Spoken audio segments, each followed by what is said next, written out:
Latin is pretty foundational, I think, to the entire GLEN URQUHART curriculum. It mixes a lot of the history that they cover, not only through social studies, but also in the humanities and their English parts too. In order to get through the class, you have to do a lot of grammar in addition to the history.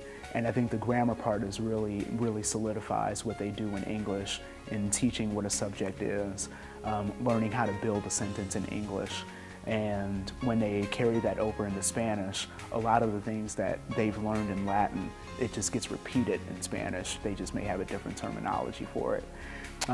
When they leave the Latin program, it's taken from 6th through 8th grade, and by the time that they get to high school, they'll be prepared by already having a Latin 1 course fully under their belt.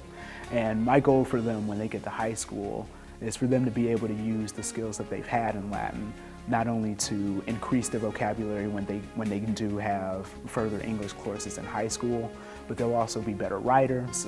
They'll know how the grammar components already work. They'll know about different ways to formulate a sentence structure.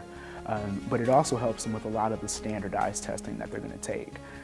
A lot of the standardized tests expect them to think logically, which Latin expects them to do. A lot of the standardized tests will also require them to have a big amount of vocabulary.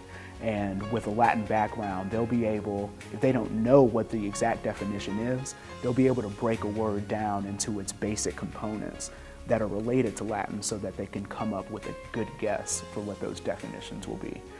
So I think what we do with our Latin program here at GLEN URQUHART, it not only applies to what our curriculum here is through the 6th and 8th grade, but it also builds a really strong foundation for them in their high school and their collegiate studies beyond.